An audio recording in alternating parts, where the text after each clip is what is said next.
Marshall Peak, Kabanata 4965. Bakit nandito ka? Sumulyap ang isang gwardya mula sa tuktok ng panloob na dingding, at mabilis na nagtago si Yang Kai sa likod ng karamihan upang itago ang sarili. Hindi ito maaaring makatulong. Ang taong nakita niya ay isa sa 8th Grade Heaven Opening Realm Division Commander na dumating sa conference hall ng si Zhong Liang ay magpulong ng lahat ng mga nakatataas. Bagamat hindi alam ni Yang Kai ang kanyang pangalan, kung makatagpo niya ang master na ito, walang alinlangan na makikilala siya.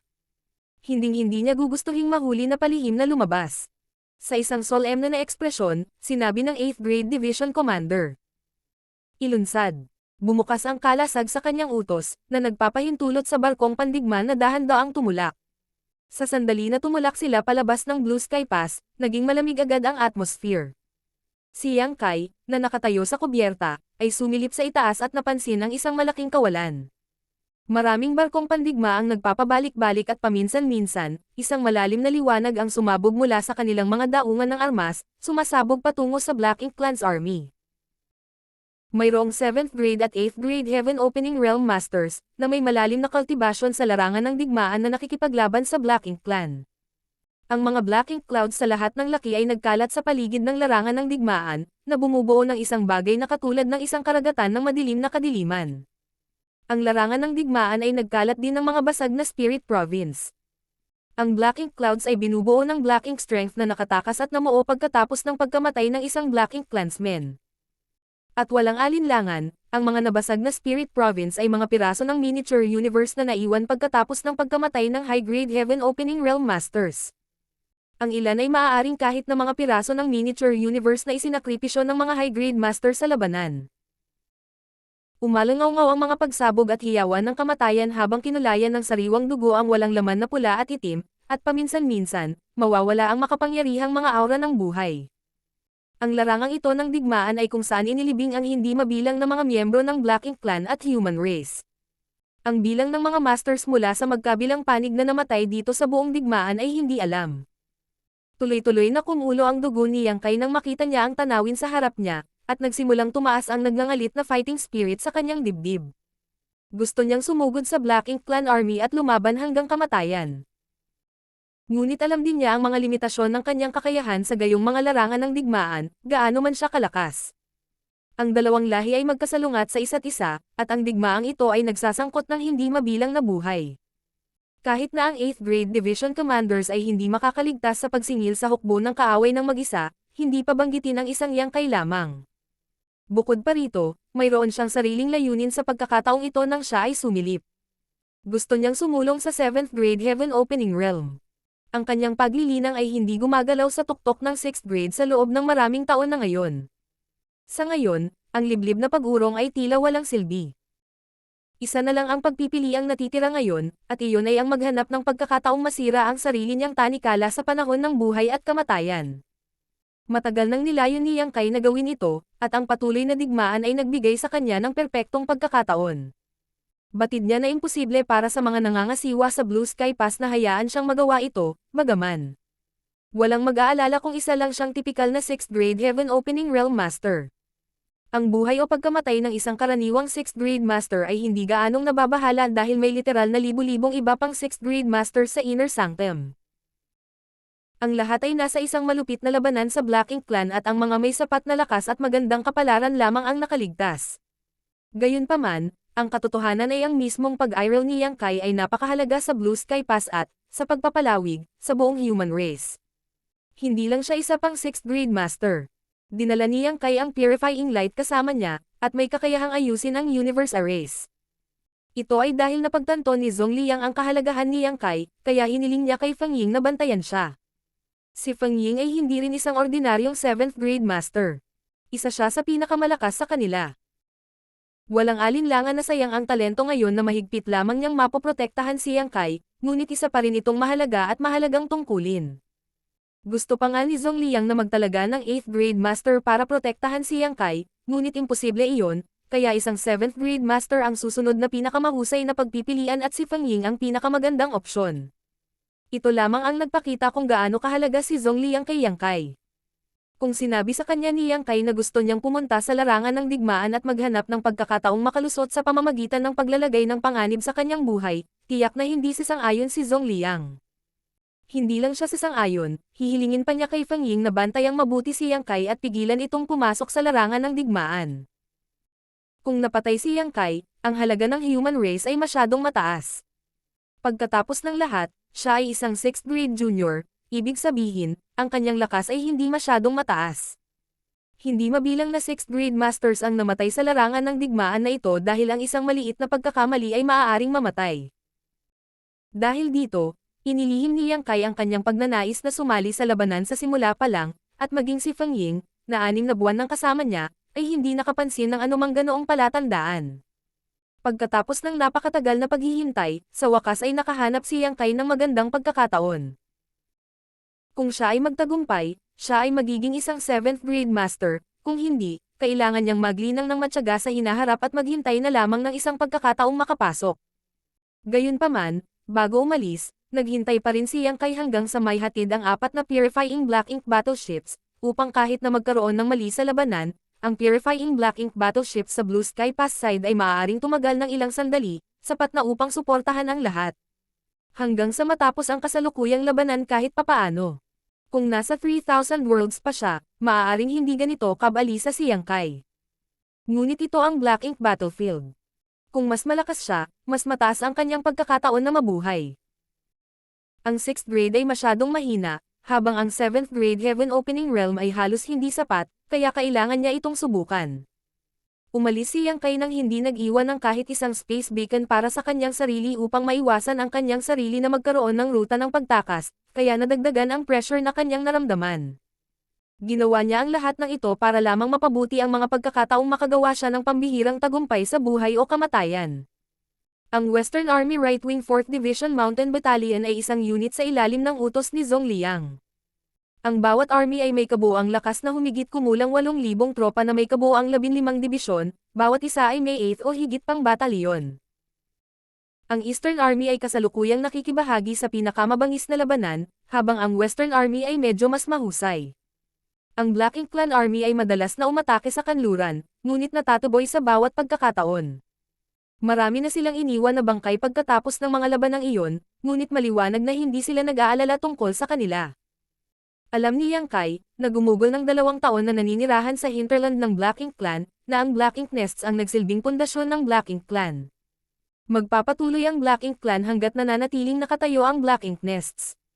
Bagamat hindi maliit ang nasawi ng Black Ink Clan, hindi rin ito sapat para pilitin ang kaaway na umatras. Ang linya ng depensa ng Western Army ay itinayo sa kawalan, mga 10,000 kilometro mula sa Blue Sky Pass. Dito naglatag ang mga barkong pandigma ng mahigpit na ipinagtatanggol na hadlang na hindi kailanman malalampasan ng Black Ink Clan. Ang barkong pandigma ng Mountain Battalion ay ilang libong kilometro lamang ang layo mula sa destinasyon nito at mabilis na naglayag, kaya nakarating ito sa battleground kaagad pagkatapos nitong umalis sa Blue Sky Pass. Ang 7th grade master sa unahan ng barkong pandigma ay dapat na komandante ng Mountain Battalion, at sa kanyang nakakatakot na titig at malalim na boses, iniutos niya. Lahat, sumunod sa akin upang patayin ang kaaway. Nang sabihin iyon, ang 100 o higit pang mga miyembro ng Mountain Battalion ay agad na naging abala, bawat isa sa kanila ay gumaganap ng kanilang sariling mga tungkulin. Biglang natigilan si Yang Kai at hindi alam ang gagawin. Nakasakay siya sa barkong ito, ngunit hindi niya alam ang pamamahagi ng mga tungkulin ng Mountain Battalion. Nang walang ibang pagpipilian, sinundan ni Yang Kai ang isang random na pares ng mga tao sa deck matapos na mapagtanto na ang iba ay pumunta sa kani-kanilang mga posisyon upang maghanda na itaboy ang kaaway. Biglang napalingon sa kanya ang 2 nasa unahan niya, at ang isa sa kanila ay biglang nagsabi sa gulat. Senior Brother Yang, bakit ka nandito? Hindi naman sa walang nakakita sa kanya noong sinundan niya ang lahat ng nasa sakayan kanina, bagkus ay parang hindi siya masyadong pinapansin ng mga nakakita sa kanya. Pagkatapos ng lahat, ito ay hindi kakaiba para sa mga tao na ilipat sa paligid kapag ang lakas tao ay kailangang replenish. Automatikong tiningnan siya ng mga hindi pamilyar kay Yang Kai bilang isang bagong dating. Sinong mag-aakala na sa sandaling ito, may nakilala siyang nakakakilala sa kanya. Habang bumabagsak ang mga salita, itinaas ni Yang Kai ang kanyang ulo at hindi makapagsalita. Ang lalaking nasa harapan niya ay mukhang pamilyar, at kahit na hindi alam ni Yang Kai ang kanyang pangalan, tiyak na siya ay isang taong nakipag-usap sa kanya noon. Bago ang pagdating ng Purifying Black Ink battleships, mayroong hindi bababa sa daan-daang tao na personal na tinatrato ni Yang Kai. Ang bawat isa sa mga taong ito ay nagpapasalamat sa kanya at ginawa nilang alalahanin ang kanyang mukha, kahit na hindi matandaan ni Yang Kai ang kanilang mga pangalan. Natakot si Yang Kai na makatagpo ng ganoong sitwasyon, ngunit alam din niya na walang paraan para maiwasan ito. Siya ay nagligtas ng napakaraming tao pagkatapos ng lahat at ang pagiging nalantad ay karaniwang hindi maiiwasan. Anong nangyari? Lumingon ang battalion commander sa kanila at agad na nakita ang isang hindi pamilyar na mukha. Tinitigan niya si Yang Kai at nakakunot ang noo. Sino ka? Ang taong nakakakilala kay Yang Kai ay nagsabi. Master, ito si Senior Brother Yang. Habang nagmamadaling kinuyam ang kanyang kamao. Nagtaas ng kilay ang battalion commander. Sa kabila ng hindi nakabalik sa inner sanctum upang personal na makilala si Yang Kai, kamakailan lamang ay narinig niya ang pangalan at nagtanong ng may pagtataka. Yung Yang Kai na iyon. Mabilis na tumango ang sumagot. Oo. Agad namang nagulat ang battalion commander at nagtanong. Bakit ka nandito? Kung ito ang Yang Kai na narinig niya, dapat ay nasa inner sanctum siya sa ngayon, kaya paano siya nakasakay sa kanyang barko? Hindi pa siya nakatanggap ng mga utos na palitan ang anumang nawawalang lakas tao dahil ang Mountain Battalion ay kasalukuyang nasa buong lakas. Higit pa rito, kahit na kailangang palitan ang lakas tao, si Yang Kai ay hindi kailanman ipapakalat sa larangan ng digmaan. Naunawaan ng battalion commander ang kahalagahan ni Yang Kai nang malaman niya ang tungkol sa kanyang mga pambihirang pamamaraan. Nararapat lamang na maprotektahan ng husto ang naturang mahalagang asset. Paano maipapadala si Yang Kai sa front lines? Hindi maliit na bagay na talagang nagpakita si Yang Kai sa kanyang barko. Mabilis na nag-isip ng dahilan si Yang Kai, tinakpan ang kanyang kamay, at mamulong. Master, inutusan ako ng Army Commander na magsagawa ng isang lihim na misyon. Ang paglalakbay kasama ka ay pangunahin upang itago ang aking pagkakasangkot. Isang lihim na misyon. Kumunot ang noo ng battalion commander, iniisip kung ano ba talaga ang lihim na misyon na kailangan ng lalaking ito na personal na bisitahin ang larangan ng digmaan.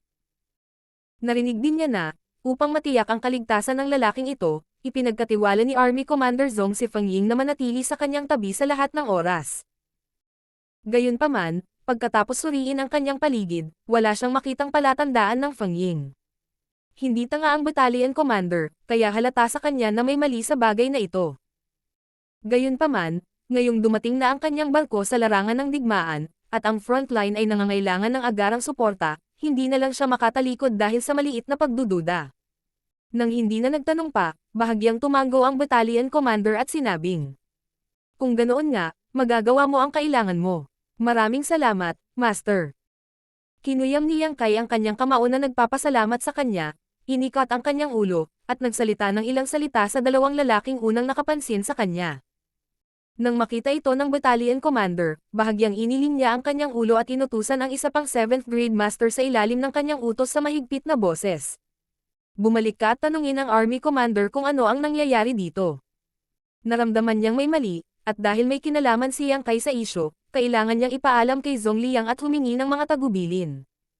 Natural na wala siyang dahilan para maniwala na si Yang Kai ay kumikilos ng may mali siya dahil ang lalaking ito ay hinding-hindi gagawa ng isang bagay na makakasira sa human race pagkatapos na mailigtas ang napakarami sa kanila. Oo, tumugon ang 7th grade master at kumuha ng artifact ng komunikasyon. Bumalik sa inner sanctum, tumayo si Feng Ying at nakakunot noo habang iniskan niya ang paligid ng prototype na Purifying Black Ink battleship. Sinabi ni Yang Kai na gumawa siya ng ilang pagbabago sa universe array at kailangan niyang magsagawa ng ilang pagsubok, ngunit kahit na maghintay dito ng kalahating oras, hindi pa siya bumabalik. Dahil dito, nag-alinlangan siya at inisip kung nakabalik na ba siya. Marshall Pick, Kabanata 4966. Bakit siya pumunta sa battlefield? Hindi ito imposible, dahil kahit ang prototype na Purifying Black Ink battleship ay nilagyan ng universe array. Kung talagang bumalik si Yang Kai, nasa loob siya ng cabin. Sa pag-iisip na iyon, nag-teleport si Feng Yin sa pamamagitan ng space array sa deck. Gayunpaman, ang tanging nakikita niya ay puti sa cabin. Ang banayad na purifying light ay dumaloy sa kanyang katawan na parang maligamgam na tubig, ngunit walang palatandaan ni Yang Kai sa walang laman na espasyong ito. Halatang hindi siya bumalik. Umalis si Feng Ying sa cabin, ngayon ay higit na hinala kaysa dati. Natarante siya nang hindi inaasahang napansin niya ang daloy ng liwanag na biglang bumagsak sa deck mula sa malayo. Itinoon niya ang kanyang mga mata sa kanya at nagmamadaling yumuko. Marshal Uncle Zong. Ang taong dumating ay si Zong Liang. Nasaan si Yang Kai? Kinakabahang tanong ni Zong Liang na may mapupulang mukha. Sumagot si Feng Ying. Sinabi niya na gumawa siya ng ilang pagbabago sa Universe Array at kailangan niyang subukan ito, kaya umalis siya. Gaano na siya katagal na wala? Bumaba ang ekspresyon ni Zong Liang. Wala pang isang oras. Sa sandaling sinabi niya iyon, naunawaan ni Feng Ying na may mali. Ang mga katulad na eksperimento ay isinagawa ni Yang Kai sa nakaraan, ngunit sa bawat oras na siya ay bumalik ng mabilis. Siya ay nag-eeksperimento sa Universe Array, kaya ang kailangan lang niyang gawin ay lumayo ng kaunti rito at gawin ang Universe Transference Law para makabalik. Paano naging posible para sa kanya na tumagal ng ganito katagal sa oras na ito? Ang Inner Sanctum ay wala ring nakapagpaantala sa kanya. Kalokohan, siya talaga. Bulalas ni Zong Liang. Nagmamadali siyang bumalik mula sa frontline upang siyasatin ang bagay mismo sa sandaling makatanggap siya ng mensahe mula sa 4th Division Mountain Battalion, iniisip kong may pagkakamali. Tapos, bakit biglang lumabas si Yang Kai? Ngunit pagkarating niya rito, napagtanto niya na walang pagkakamali, talagang sumilip si Yang Kai. Nang marinig iyon, nagtanong si Feng Ying. Marshal Uncle, may mali ba? Saglit na nagngangalit si Zong Liang sa pagkadismaya bago bumantong hininga sa pagkagalit at bumulong. Lumabas ang batang iyon sa larangan ng digmaan. Ano?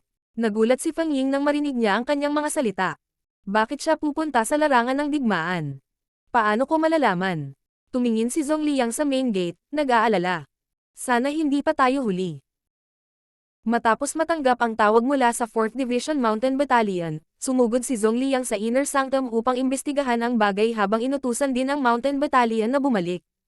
Bago tiyakin kung ang tao ay si Yang Kai, mas pinili niyang magkamali sa panig ng pag-iingat. Gayunpaman, ang larangan ng digmaan ay palaging nasa kaguluhan, at si Zong Liang ay hindi sigurado kung ang Mountain Battalion ay magagawang isagawa ang kanyang mga utos. Pagkatapos ng lahat, ang pagbabalik mula sa mga linya sa harap ay hindi palaging simple.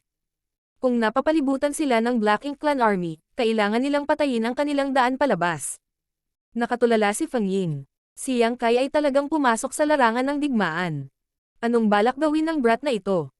Isa pa, hindi man lang niya ito ipinaalam sa kanya. Ito ay talagang walang katotohanan. Dahil si Yang Kai ay talagang kasama ng Mountain Battalion, si Zong Liang ay walang dahilan upang manatili pa rito. Kinailangan niyang pumunta at ibalik si Yang Kai, kaya agad siyang tumalsik sa hangin at bumaril patungo sa perimeter. Mahigpit na sumunod si Feng Ying sa likuran. Inatasan siya ni Zong Liang na protektahan si Yang Kai sa lahat ng oras, ngunit niloko siya ng huli at nakatakas. Kailangan niyang maging responsable para dito. Hindi niya sinabi sa iyo ito dati, hindi ba? Habang papalayo sila, biglang lumingon si Zong Liang para magtanong. Hindi. Umiling si Feng Ying. Naguguluhan din siya sa serye ng mga kaganapang ito, ngunit malinaw na pinlano ni Yang Kai ang lahat ng ito. Kung hindi na niya kailangang magsinungaling at sabihing gusto niyang subukan ang Universe Array para makalampas sa mga gate. Mayroon bang kakaiba sa kanyang kamakailang pag-uugali? Tanong ulit ni Zong Liang. Gulat na tugon ni Feng Ying. Marshal Uncle, naghihinala ka ba na siya? May kakayahan siyang linisin at alisin ang Black Ink Strength, at mayroon siyang World Spring. Libo-libo na ang natulungan niya nitong mga nakaraang buwan, at pinangunahan niya ang pagsisikap na itayo ang Purifying Black Ink Battleships, na napakahalaga sa atin. Hindi ko akalain na posibleng pagdudahan ang kanyang katapatan. Hindi niya dapat intensyon ang anumang pinsala sa pamamagitan ng kanyang pagkilos patungo sa Blue Sky Pass o sa human race. Hindi ko lang maintindihan kung bakit kailangan niyang umalis ng tahimik. Ilang buwan mo siyang kasama. Wala ka bang napansin? Biglang may naalala, si Feng Ying ay sumimangot. Marshal Uncle, kung hindi ako nagkakamali, sinusubukan niyang makapasok sa 7th grade. Ano? Nang una siyang dumating sa Blue Sky Pass, nagtanong siya tungkol sa pagsulong sa 7th grade.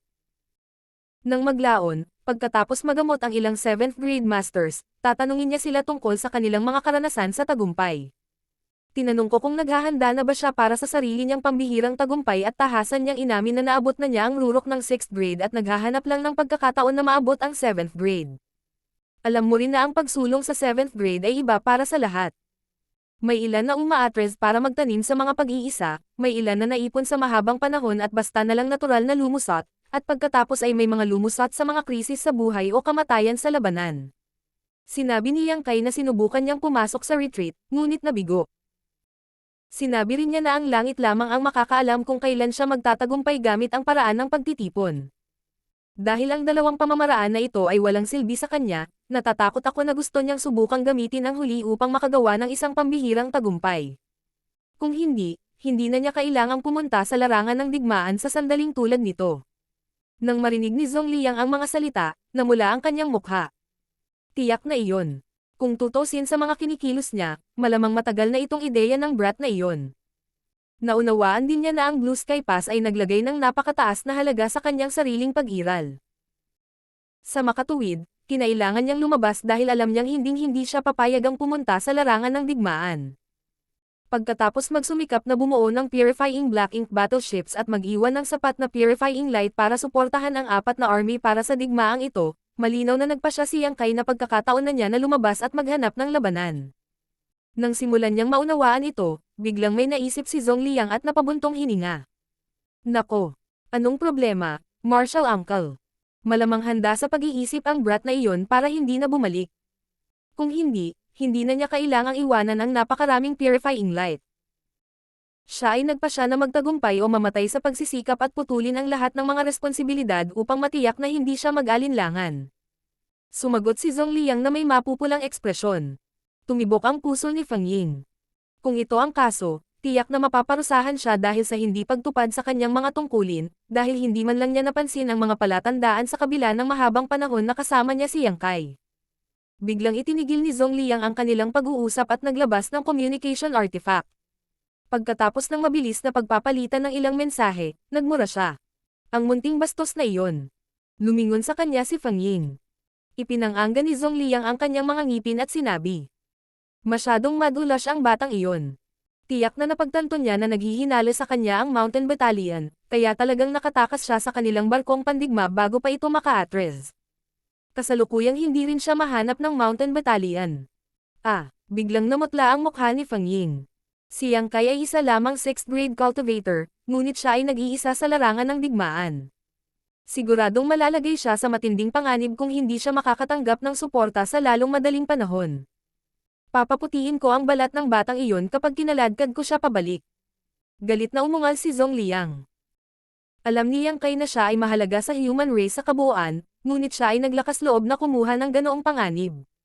Paano niya ipapaliwanag sa matandang ninuno kung may nangyari sa kanya? Ang Old Ancestor ay nagpapagaling pa rin sa pag-atres, ganap na hindi alam ang pag-iral ni Yang Kai, ngunit ang insidenteng ito ay tiyak na kailangang iulat sa kanya pagkatapos. Si Zhongliang ay masisisi rin kung ang susi ng tagumpay para sa buong human race laban sa Black Ink Clan ay nakatagpo ng isang aksidente sa ilalim mismo ng kanyang ilong. At least, aalisin siya sa kanyang posisyon bilang commander ng Western Army. Martial Uncle, si Yang Kai. Hindi siya mahina.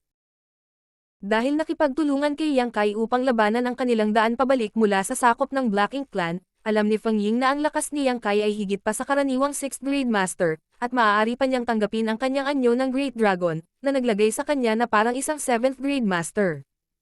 Walang pinagkaiba kung gaano siya kalakas, paano makakalaban ang isang tao sa hukbo ng Black Ink Clan. Maging ang 7th grade at 8th grade masters ay namatay sa larangan ng digmaan, hindi pa banggitin si Yang Kai, isang junior sa 6th grade. Alam din ni Zhongliang ang tungkol sa kakayahan ni Yang Kai na mag-transform bilang isang Great Dragon, na sa panahong iyon, ay magbibigay sa kanya ng lakas ng 7th grade. Gayunpaman, nais ni Yang Kai na samantalahin ang pagkakataong ito na makalusot sa isang buhay at kamatayan na pakikibaka, kaya tiyak na hindi niya gagamitin ang kanyang lakas ng Dragon Clan dahil ang paggawa nito ay magiging isang mental saklay, na walang posibilidad na gamitin niya ang pamamaraang ito upang makamit ang isang breakthrough muli sa hinaharap. Sa madaling salita, gagamitin lamang ni Yang Kai ang kanyang 6th grade na lakas habang nasa labanan. Nagdarasal na lang ngayon si Zhongliang na huwag lumapit si Yang Kai sa core ng Black Ink Clan Army o ipakita ang kanyang Purifying Light secret technique. Sa huling pagkakataong ginamit ni Yang Kai ang Purifying Light ng hindi nakakasakit, agad niyang nasugatan ang isang Black Ink Territory Lord, na nagbigay kay Feng Ying ng pagkakataon na patayin siya. Ang Black Ink Clan ay hindi masyadong mag-iisip tungkol dito kung ito ay ginamit lamang ng isang beses. Ngunit, kung paulit-ulit na gagamitin ang Purifying Light, malalaman ng Black Ink Clan na ito ang kaaway ng kanilang Black Ink Strength. Kapag napagtanto nila iyon, hindi sila magsisikap na alisin si Yang Kai at halos tiyak na magtatagumpay. Gagawin ng Black Ink Clan ang anumang kinakailangang hakbang para mapatay si Yang Kai. Pareho silang nagmamadaling lumabas ng Blue Sky Pass habang nag-uusap sila, ngunit nang nasa labas na sila, ang nakita lang nila ay ang matinding labanan sa pagitan ng dalawang lahi, na may libu-libong figure na lumilipad sa kung saan-saan. Paano nila mahahanap si Yang Kai sa gusot na ito? Nagdilim ang ekspresyon ni Zhong Liang, at mabilis siyang nagpadala ng mensahe. Samantala, sakay ng barkong pandigma na kabilang sa 4th Division Mountain Battalion sa front lines ng battlefield, nakasimangot ang battalion commander. Pagkatapos magmadaling lumabas sa larangan ng digmaan upang harapin ang Black Ink Clan, ginamit ni Yang Kai ang dahilan para gawin ang kanyang lihim na misyon upang buksan ang mga kalasag ng barko at agad na makatakas.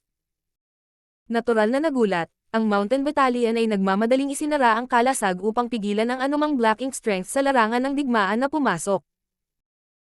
Ang battalion commander ay nakatanggap din ng utos mula sa 4th Division Commander sa ilang sandali, na humihiling sa kanya na panatilihing nasa ilalim ng mahigpit na pangangasiwa si Yang Kai pansamantala at agad na bumalik sa Inner Sanctum. Ngunit ang mensaheng ito ay huli nang natanggap. Nakaalis na si Yang Kai at wala nang makita. Walang ibang opsyon kundi iulat ang isyong ito. Dahil dito, pinagsabihan siya ng mahigpit ng Division Commander na ikinaagrabyado sa 7th Grade Battalion Commander. Puno ng mga hinaing at walang mapaglalabasan, sa Black Ink Clan lang niya ito may lalabas. Ang barkong pandigma ay pabalik-balik, ang mga sinag ng liwanag ay sumasabog habang sila ay bumangga sa Black Ink Clan Army, na ikinamatay ng marami habang sila ay lumakad. Di nagtagal, isang grupo ng 7th Grade Masters mula sa battalion ang tumalon palabas ng barko, na-activate ang kanilang secret techniques at artifacts, at pinutol ang mga nakapaligid na kaaway. Ganito ang laban ng Human Race at Black Ink Clan.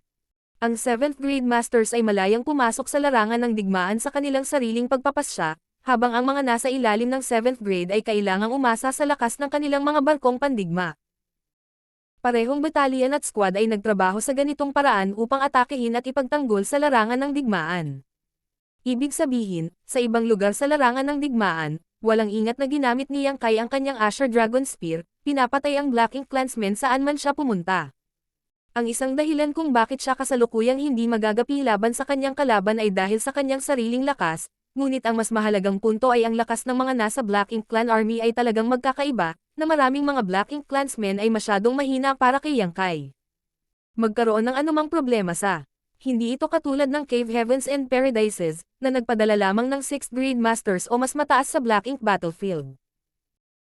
Sa katunayan, ang tanging dahilan kung bakit mayroong 5th grade Human Masters na naruroon ay dahil ang kanilang cultivation ay bumagsak mula sa 6th grade pagkatapos nilang paulit-ulit na isakripisyo ang mga bahagi ng kanilang miniature universe.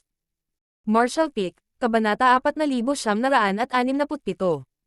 Doon. Iba ang Black Ink Clan. Kahit sino mula sa kanilang hukbo ay malayang gumala sa larangan ng digmaan. Nariyan ang Territory Lords at Feudal Lords, na pinakamalakas sa Black Ink Clan bukod sa Royal Lords, ngunit mayroon ding Black Ink Clansmen na kasing lakas lamang ng 1st Grade Heaven Opening Realm Cultivator. Paano magiging kalaban ni Yang Kai ang gayong mga mahihina? Sa makatuwid, kahit na may malaking pagkakaiba sa mga numero sa pagitan ng dalawang angkan, na ang Black Ink Clan Army ay palaging maraming beses na mas malaki kaysa sa Human Race Army, ang huli ay hindi pa natatalo. Sa bawat pagkakataon, ang Black Ink Clan Army ay mapipilitang umatras. Nang lumiit ang kanilang hukbo, kinailangan nilang bumalik sa kanilang teritoryo upang makabawi, at pagkatapos ay bumalik pagkatapos ng 12-dosenang o daan-daang taon.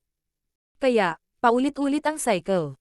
Nayanig ang World Force saan man dumaan ang sibat ni Yang Kai, at maraming Black Ink Clansmen ang mamamatay. Ang pagkamatay ng bawat Black Ink Clansman ay magiging sanhi ng pagtagas ng Black Ink Strength, na magpapaunti sa larangan ng digmaan, na kalaunan ay bumubuo ng Black Ink Clouds. Ang Black Ink Clouds ay hindi gagawa ng anumang pinsala sa Black Ink Clan. Sa katunayan, binigyan nila sila ng tactical na kalamangan dahil nagsisilbi silang parehong paraan ng proteksyon at pagpigil.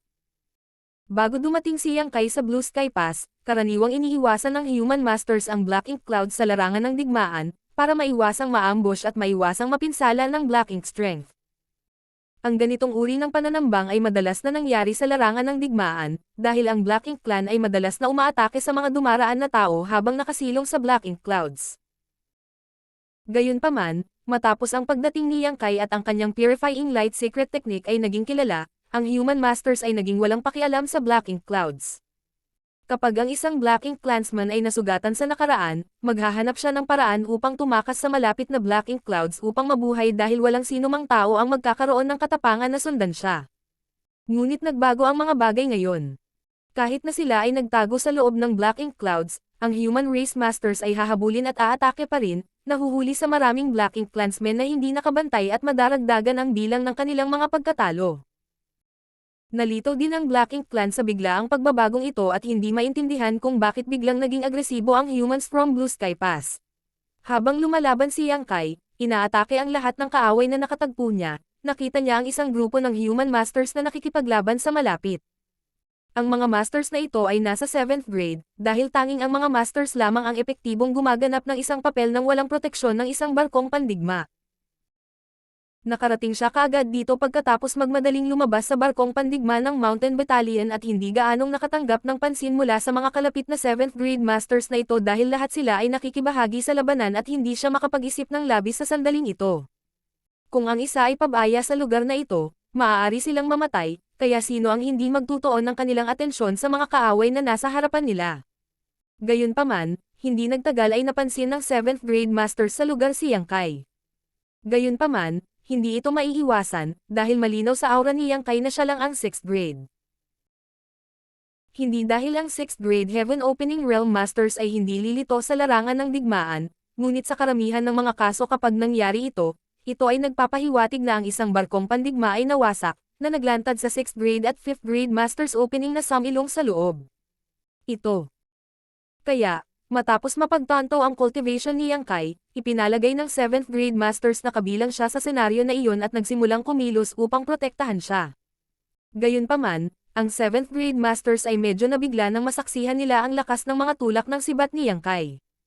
Walang ordinaryong 6th grade master ang maaaring magkaroon ng ganoong lakas. Mayroong kabuuang 4 na 7th grade masters na malapit kay Yang Kai. Ang pinuno ng maliit na grupong ito ay tila isang matandang lalaki dahil ang kanyang paglilinang ay malinaw na ang pinakamalakas sa 4. Para sa iba pang 3 masters, sila ay isang matangkad na nasa katanghaliang gulang na lalaki, isang binata na mukhang nasa edad ni Yang Kai, at isang magandang babae. Isang barkong pandigma ang sumunod na malapit sa likod ng grupong ito ng 4, tinutulungan sila mula sa likuran. Ang 4 na masters na ito at ang barkong pandigma na kasama nila ay tiyak na kabilang sa isang batalyon. Si Yang Kai, na pamilyar na sa pamamahagi ng mga puwersa sa Blue Sky Pass, ay mabilis na natukoy ito. Ang lugar na ito ay din kung saan ang labanan ay ang pinakamatindi sa harap na linya ng larangan ng digmaan. Little brother, saang batalyon ka galing? Bakit ka nagpunta dito? Ang matangkad na nasa katanghaliang gulang na lalaki ay naglaslas ng nakakagulat na sword wave, pinahiwa ang Black Ink Clan Army sa kanyang harapan at binigyan siya ng ilang sandali upang tanungin si Yang Kai sa gitna ng kaguluhan. 4th Division Mountain Battalion. Simpleng sabi niya.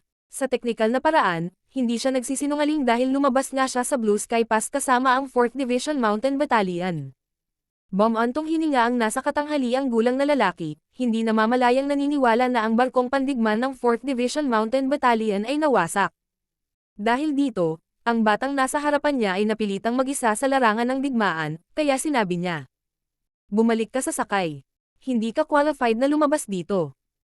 Nagkataon na papalapit sa kanila ang barkong pandigma ng kanilang batalyon. Kahit na si Yang Kai ay hindi kabilang sa kanilang batalyon, lahat sila ay lumalaban para sa iisang layunin.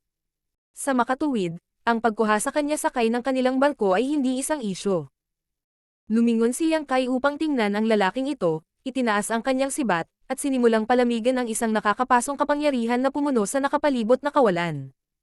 Umalangaw-ngaw ang sigaw ng Golden Crow nang lumitaw ang isang Great Sun. Ang paligid na walang laman ay biglang naliwanagan nang sumikat ang Great Sun na ito. Tuwang-tuwa ang sigaw ng Golden Crow habang umiikot ito sa Great Sun. Ang Great Sun ay dumapo sa ibabaw ng mahabang sibat at itinulak ito ni Yang Kai sa kalapit na pangkat ng mga Black Ink Clansmen. Isang napakalaking halo ang biglang sumabog sa loob ng Black Ink Clan Army at nagpasiklab sa isang rehiyon na 1,000 kilometro ang radius. Ang nagliliyab na puwersa ng liwanag ay nabalot sa tanawin, ang espasyo mismo ay nagsimulang magwarpong sa ilalim ng puwersa. Ang isang malaking bilang ng mga Black Ink Clansmen ay sumigaw at humagulgol bago nawasak sa abo sa ilalim ng liwanag ng Great Sun. Sa isang strike, hindi bababa sa 10,000 Black Ink Clansmen ang napawi. Tumaas ang kilay ng kalapit na matandang lalaki habang siya at ang binata ay tumingin kay Yang Kai sa labis na pagkabigla habang ang magandang babae ay napabulalas. Divine Manifestation. Nasaksihan nila ang ningning ng Great Sun, at alam nila na hindi ito ordinaryong divine ability o secret technique. Ito ay walang alinlangan na isang divine manifestation. Ngunit, paano magkakaroon ng divine manifestation ang 6th grade master? Paano naging posible iyon? Halos akala nilang apat ay mali ang kanilang nakita. Tanging ang 7th grade masters lang ang may kakayahang gumamit ng divine manifestations, at hindi lahat ng 7th grade master ay nakaintindi ng isa. Sa kabila ng katotohanan na silang apat ay mga 7th grade masters, tanging ang matandang lalaki at ang nasa katanghaliang gulang na lalaki na nakausap ngayon kay Yang Kai ay may sariling divine manifestations, ang dalawa pa ay hindi pa ganap na nauunawaan ang isa. Nagpalitan ng tingin ang binata at ang magandang babae nang mapansin nilang pareho ang pagtataka sa mga mata ng isa't isa at magkasabay na nakaramdam ng hiya. Hindi tulad nilang dalawa, ang 6th grade junior na ito ay maaaring magbigay ng divine manifestation, na hindi pa nagagawa sa kanilang opinyon. Bagamat walang sinabi si Yang Kai, malinaw ang kanyang mensahe habang mabilis niyang sinulyapan ang nasa katanghaliang gulang na lalaking nakausap sa kanya kanina. Bagaman ako ay isang grade na mas mababa kaysa sa iyo, hindi ako ganoon kaina. Hindi ko na kailangang tumalikod. Agad na naintindihan ng nasa katanghaliang gulang na lalaki habang ngumisi, bagaman bahagyang kumunat ang kanyang noo habang nagsasalita. Dahil iyon ang kaso, gawin mo ang gusto mo. Mag-iingat ka lang bata. Sa larangan ng digmaan, sarili mo lang ang maaasahan mo, huwag kang umasa na may magliligtas sa iyo kung nahihirapan ka. Sa sinabi nito, muling itinoon niya ang kanyang atensyon sa sarili niyang laban. Bagamat inalis ng Great Sun ang isang malaking bilang ng mga kaaway, ang Black Ink clans ay muling nagsama-sama. Ang mga kaaway na ito, na pinalilibutan ng Black Ink strength, ay tila halos hindi mauubos. Pabalik malapit sa linya ng depensa ng Blue Sky Pass, sina Zhong Liang at Feng Ying ay pinaikit ang kanilang mga mata habang iniskan nila ang larangan ng digmaan. Bilang Western Army Commander, si Zhong Liang ay naglabas ng utos sa lahat ng batalyon na hanapin si Yang Kai, ngunit dahil sa magulong kalikasan ng larangan ng digmaan, ang aktwal na bilang ng mga taong maaaring maghanap kay Yang Kai ay medyo limitado. Bilang resulta, si Zhong Liang ay walang nakuhang kapaki-pakinabang na impormasyon hanggang sa puntong ito. Nalaman lang niya na pagkatapos na makatakas si Yang Kai sa 4th Division Mountain Battalion, lumipad siyang mag-isa sa larangan ng digmaan. Walang nakakaalam ng kanyang kinaroroonan ngayon. Biglang, sa isang lugar sa labas ng larangan ng digmaan ilang 10,000 kilometro ang layo, isang kakaibang pagsabog ng liwanag ang naganap. Nagbago ang ekspresyon ng mukha ni Zhong Liang nang siya ay agad na tumingin. Naalala niya ang unang pagkakataon na nakita niya si Yang Kai na naghagis ng purifying light sa larangan ng digmaan. Ang maliwanag at purong puting liwanag ay isang tanawin na hindi pa nakikita sa digmaang ito. Sa pagsabog ng puting liwanag na iyon, ang Black Ink Territory Lord na nakipaglaban kay Zhong Liang ay malubhang nasugatan at pagkatapos ay pinatay ni Feng Ying. Sa ngayon, ang nakapansin sa kanilang mga mata ay hindi isang purong puting liwanag bagaman, ngunit isang nakasisilaw na orange-red na ilaw tulad ng isang maliit na araw. Si Zhong Liang ay kapwa gamaan at nabigo. Nakahinga siya ng maluwag na hindi iyon ang purifying light dahil nag-aalala siya na baka ihayag ito muli ni Yang Kai sa init ng labanan. Ito ay magiging masyadong halata na maaari nitong sugpuin ang Black Ink Clan kapag nangyari iyon, at ang mga pinuno ng Black Ink Clan ay hindi natural na hindi baliwalain ang ganoong banta, na inilalagay si Yang Kai sa isang mapanganib na posisyon. Gayunpaman, nabigo siya dahil hindi ito nagbigay ng anumang mga pahiwatig tungkol sa kinaroroonan ni Yang Kai. Sa kabilang banda, nagningning ang mga mata ni Feng Ying habang sumisigaw.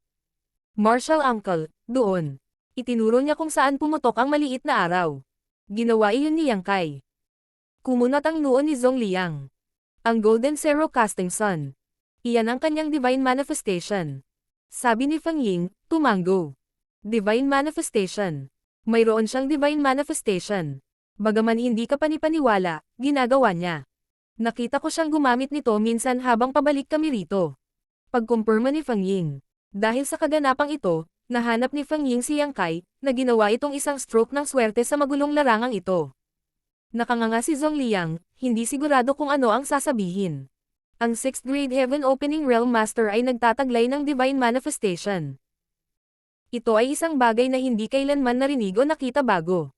Anong uri ng kakayahan na lumalaban sa langit ang kailangan para kay Yang Kai na magkaroon ng divine manifestation sa 6th grade? Ngunit ang mga salita ay nanggaling kay Feng Ying, kaya hindi ito dapat magkamali. Bakit hindi mo sinabi sa akin ng mas maaga? Galit na galit si Zhong Liang. Well, hindi ka nagtanong. Naakit ang lahat sa purifying light ni Yang Kai nang dumating siya sa Blue Sky Pass. Alam nila na pinagkadalubhasaan niya ang paraan ng pagpigil sa Black Ink Strength at sa gayon ay may malaking pag-asa para sa pamamaraang ito. Sino ang magbibigay pansin sa sariling lakas at kakayahan ni Yang Kai sa puntong iyon? Kalimutan ang tungkol sa kung si Yang Kai ay isang talentong lumalaban sa langit, kahit na siya ay isang pangkaraniwang individual, purifying light lang ang kailangan para maging critical siya sa human race at isang taong kailangang protektahan sa lahat ng bagay. Adjutant. Biglang sumigaw si Zhong Liang. Isang 7th grade heaven opening na kabataang babae ang sumugod, kinulong ang kanyang kamao, at sumigaw. Master, ano ang sitwasyon sa Eastern, Northern, at Southern Army? Nag-aalalang tanong ni Zhong Liang. Mabilis na sumagot ang babae. Ang tatlong commander ng hukbo ay tumugon at sumang-ayon na makipagtulungan sa mga operasyon dito. Marshal Pick, Kabanata 4968. Pag-atake ng mga feudal lords. Mabuti. Mukhang alam din nila ang kalubhaan ng sitwasyon at hindi magiging hadlang. Mataimtim na sagot ni Zhong Liang. Ipasa ang aking utos. Gamit ang mga reinforcement mula sa iba pang tatlong hukbo, maglulunsad kami ng isang buong opens iba. Ang 4 na hukbo ng Blue Sky Pass ay inayos sa 4 na linya ng pagtatanggol. Ito ay isang tradisyonal na porma sayon na hindi nagbago sa daan-daang libong taon. Siyempre, may mga pagkakataon kung saan ang isang army ay nangangailangan ng tulong mula sa isa pa, ngunit sa pangkalahatan, ang bawat army ay gumana ng hiwalay upang hawakan ang kanilang sariling linya ng depensa at itaboy ang Black Ink Clan. Sa pagkakataong ito, gayunpaman, upang mailigtas si Yang Kai mula sa magulong larangan ng digmaan, walang pakialam si Zhong Liang. Kaya, inabisuhan niya sina Ding Yao, Liang Yulong, at Shen Tumo na magpadala ng ilan sa kanilang mga puwersa dito para tulungan siya para maibalik niya si Yang Kai. Laking gulat ng iba pang army commanders nang marinig nila ang balita. Isinusumpal nila si Yang Kai sa pagiging hanggal na lumabas sa larangan ng digmaan. Ang masama, walang nakakaalam kung nasaan siya, o kahit nabuhay pa siya o hindi. Gayunpaman, bilang ang tanging gumagamit ng purifying light, ang kanyang pag-iral ay kritikal sa buong Blue Sky Pass at maging sa human race sa kabuuan. Hindi siya maaaring payagang mamatay. Ang iba pang tatlong army commander ay mahigpit na sinaway si Zhong Liang habang sila ay tumugon sa kanya, sinisisi siya sa kanyang kawalan ng pangangasiwa. Pagkatapos ay agad silang gumawa ng mga pagsasaayos sa kanilang mga puwersa upang ipadala ang isang bahagi sa kanila pabalik sa Inner Sanctum upang sila ay magmadali mula doon sa linya ng depensa ng Western Army upang iligtas si Yang Kai, na nasa larangan ng digmaan ng Western Army. Ito ang pinakaligtas na opsyon. Kung hindi, magiging napakahirap para sa mga reinforcement mula sa tatlong hukbo na lumaban sa kanluraning harapan. Palaging mayroong higit sa 30,000 katao sa Blue Sky Pass, at bawat hukbo ay naglalaman ng humigit kumulang 8,000 bawat isa. Ang laki ng puwersa ay higit pa sa sapat upang harapin ang pagkubkob ng Black Ink Clan, ngunit bilang resulta ng pagkakahati ng army, ang labanan sa iba pang tatlong larangan ay lalong naging tense. Ang tatlong army commanders ay hindi nag-atubiling magpadala ng humigit kumulang 30% ng kanilang mga puwersa upang magbigay ng mga reinforcements, na mahalagang dinobol ang dami ng mga tropa doon sa Western Front. Ang mga masters na ito, na nagbalik, ay kasalukuyang natipon sa pangunahing plaza ng Blue Sky Pass.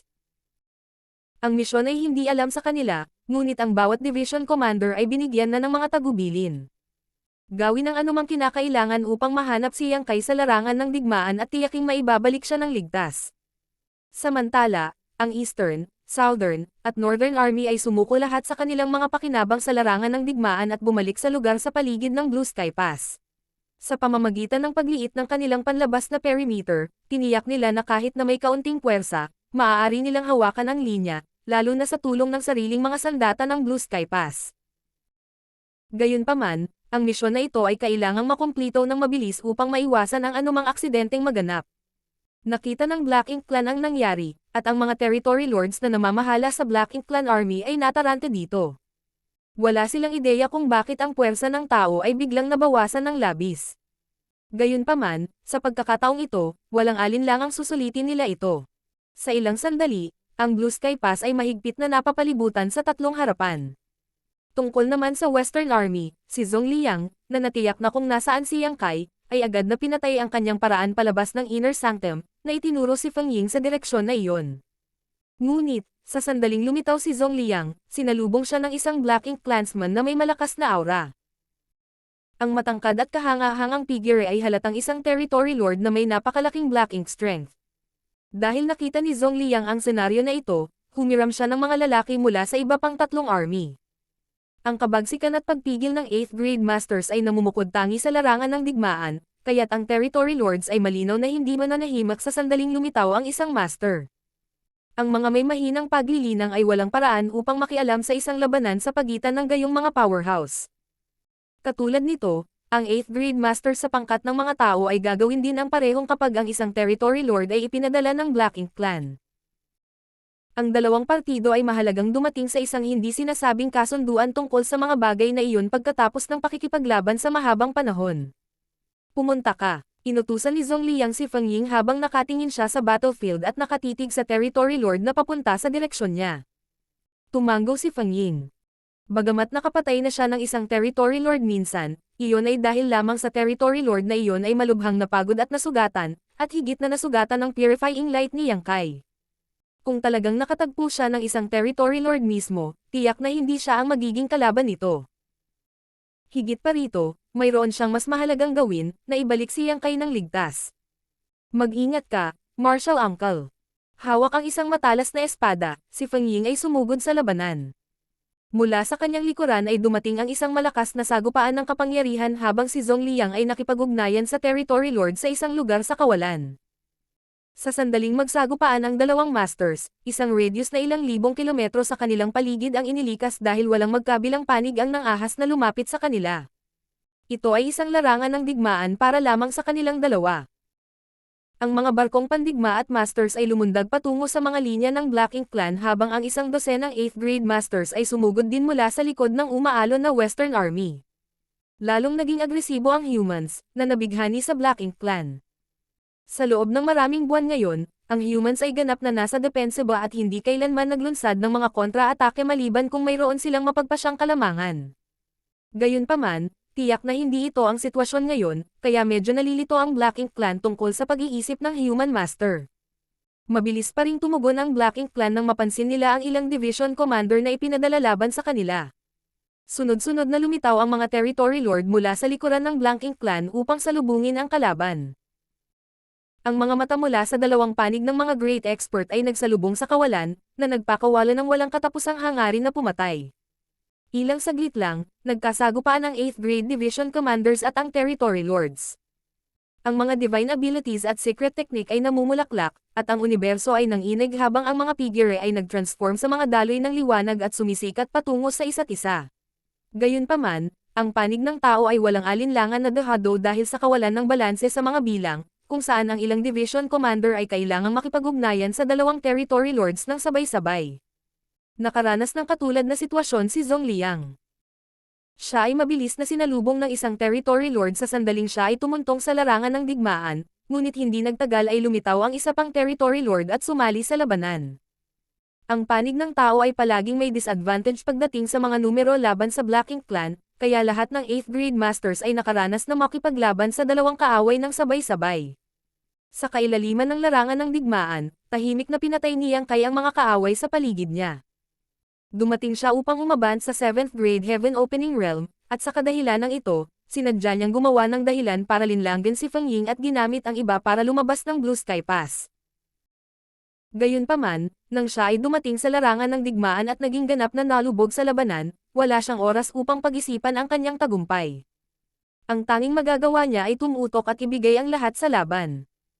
Nakipagtulungan siya sa 4 na 7th grade Heaven Opening Realm Masters sa malapit at hindi nagtagal ay naging hindi mabilang ang bilang ng Black Ink Clansmen na namatay sa kanyang mga kamay.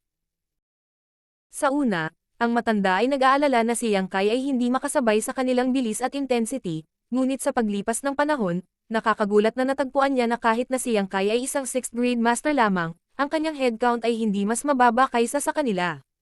At saka, parang hindi siya nahirapang makipagsabayan at makipag-coordinate sa kanila. Nagtulungan sila na parang ilang taon na silang magkakasama. Dahil sa pagkaunawang ito, gamaan ang pakiramdam ng matanda at ng iba pa, at hindi nagtagal ay itinuring na lamang nila siyang isa pang 7th grade master. Si Yang Kai, na nakikipaglaban sa larangang ito, ay nakatuklas ng kakaiba. Sa ilalim ng premise na sila ay nasa parehong kaharian, ang average na lakas ng isang Black Ink Clansman ay mas mahina kaysa sa isang Human Master. Halimbawa, madaling napatay ni Yang Kai ang maraming high-grade Black Ink Clansmen na katumbas ng 6th grade masters. Gayunpaman, wala sa mga kaaway na ito ang kapantay ng 6th grade masters na kilala niya. Sa Voidland, maraming 6th grade Heaven Opening Realm Masters na may iba't ibang lalim ng pamana. Bilang isang resulta, ang kanilang lakas ay iba-iba rin. Gayunpaman, wala sa high-grade Black Ink Clansmen dito ang makakatapat kahit sa pinakamahinang 6th grade master sa Voidland. Sa katunayan, unang nalaman ni Yang Kai ang isyong ito noong sinusundan niya si Feng Ying pabalik sa Blue Sky Pass. Gayunpaman, sa oras na iyon, hindi niya ito binigyang pansin. Noon, bago pa man siya makakilos, ang karamihan sa Black Ink Clansmen ay haharapin ni Feng Ying at ng iba pa habang nakatuon siya sa pagliligtas sa mga Black Ink Disciples. Kaya, sa oras na iyon, siya lamang ang pinakamahusay na nilinis ang mga natira. Bago iyon, si Yang Kai ay nagpanggap na isang Black Ink Disciple sa loob ng 2 taon, kaya hindi siya nakalaban ni isa man sa kanila noong panahong iyon. Ngayon lang nakumpirma ni Yang Kai ang kanyang orihinal na hinala. Gayunpaman, hanggang ngayon, nakalaban lang niya ang mga nasa ilalim ng Black Ink Feudal Lords, kaya hindi niya alam kung pare-pareho ang trend na ito sa mas malalakas na Black Ink Clan Masters. Mag-ingat, ang mga Feudal Lord ay maglulunsad ng isang pag-atake. Isang sigaw ang narinig mula sa magandang babae. Tumibok ang puso ni Yang Kai nang marinig iyon. Hindi ba ito ang sandaling hinahanap niya? Ito ang unang pagkakataon na lumahok siya sa defensive side ng digmaan sa pagitan ng dalawang lahi, kaya hindi niya masyadong alam ang sitwasyon sa larangan ng digmaan. Sa kabilang banda, ang matanda at ang kanyang mga kasama ay napakalinaw na kung mas mataas ang ranggo ng isang Black Ink Clansman, mas mababa ang kanilang pakialam sa buhay o kamatayan ng kanilang mga nakabababang angkan. Sa tuwing maglalaban ang dalawang karera, ipapadala ng Black Ink Clan ang mas mahihinang mga miyembro nito para pabagsakin ang Human Army. Pagkatapos lamang na maubos ang lakas ng tao ay lalabas ang mga tunay na masters mula sa Black Ink Clan sa pagtatangkang mahuli ang kalaban ng walang bantay.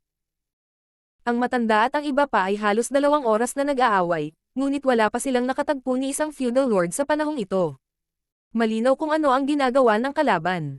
Sa sandaling lumabas ang salita, isang figure ang biglang sumugod mula sa isang makakapal na Black Ink cloud malapit sa matanda.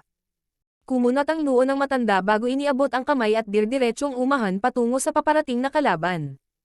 Ang mga feudal lords, na nagtatago sa lahat ng ito, sabay-sabay na kumilos, na lumabas mula sa Black Ink clouds upang maglunsad ng isang ambush. Agad na napapikit ang nasa katanghaliang gulang na lalaki, binata, at magandang babae. To top it all off, ang nasa katanghaliang gulang na lalaki ay talagang nahuli sa pagitan ng dalawang malalakas na kaaway. Maraming mga feudal lords ang sumugod patungo sa barkong pandigma at sinimulang bambahin ito. Gayunpaman, matagal nang nasanay ang mga tao sa pagharap sa gayong mga taktika. Higit pa rito, ang mga barkong pandigma ay lahat ay pinino sa eksaktong sitwasyong ito sa isip, kaya kahit na walang high-grade master on board, sa tulong ng malalakas na depensiba at nakakasakit na artifact, ang mahihinang human masters ay maaari pa ring pigilan ang gayong pag-atake. Ang Black Ink Clan ay agad na nasangkot sa batalyon, kasama si Yang Kai. Biglang, isang medyo payat na babaeng Black Ink Clansman ang tumalon mula sa isang malaking grupo ng mga kaaway at nagpadala ng hampas ng palad kay Yang Kai. Dahil sa biglaang pag-atake na ito, napatumba si Yang Kai. Nang sumunod na sandali, napakunot ang noo niya nang mapagtanto niya na ang babaeng Black Ink Clansman na ito ay talagang isang feudal lord. Tila, nagtago siya sa grupo ng Black Ink Clansmen dati habang itinatago ang kanyang lakas, dahilan upang hindi siya mapansin ni Yang Kai hanggang sa siya ay matamaan.